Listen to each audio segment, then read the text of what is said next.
கொடுப்பதில் வல்லமை பெற்றவன் அப்பன் பழனியப்பன். தினம் அச்சம் தவிர்ப்பவன் ஆறுதல் சொல்பவன் அப்பன் பழனியப்பன்.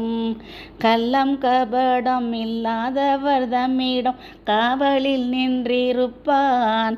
அங்கு கால்நடையாய் வரும் மானிட ஜாதி கண்டு களித்திருப்பான். துள்ளி வரும்படி வேலுக்கு மேலொரு ஜோதி பிளம்பும் உண்டோ? அந்த சுப்பையன் போலொரு அற்புத தெய்வத்தை சொல்ல மொழியும் உண்டோ? வெள்ளி முகம் 12 கண்ட பெண் வேறொரு சொர்க்கம் உண்டோ? ஆண்டி சேசத்திலாயினும் வீரத்திலாயினும் வேல்வனை வல்லதுண்டோ? சித்தர் வணங்கிய சேவர் கொடியோனை சேர்ந்து பணிந்திடுவோம். அந்த சிக்கலிலாயினும் செந்திலாயினும் சென்று வணங்கிடுவோம். பக்தருக்கென்று திறந்திருக்கும் தென் பழனியை கண்டு கொள்வோம். அங்கு பாலாபிஷேகமும் தேனாபிஷேகமும் செய்து பணிந்திடுவோம். செட்டி முருகன் என்னும் பெயர் பெற்றவன் தண்டாயுதம் அல்லவோ?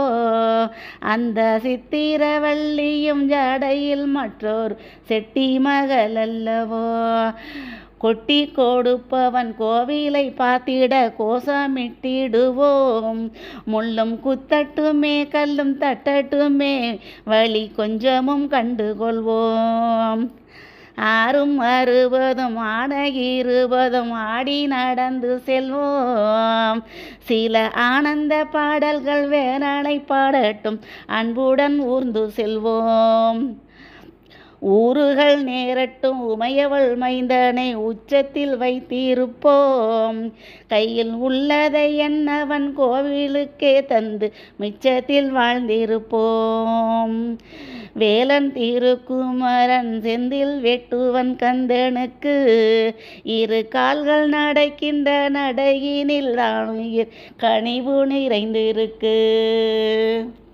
காலம் வழிவிடும் கச்சிதமாய் சென்றவன் கால்களிலே விழுவோம். அங்கு கால்களிலே விழ கால்கள் நடக்கட்டும் காவிரி போல் வளர்வோம். காவிரி போல் வளர்வோம். அவன் கால்களிலே விழ கால்கள் நடக்கட்டும் காவிரி போல் வளர்வோம். காவிரி போல் வளர்வோம். காவிரி போல் வளர்வோம்.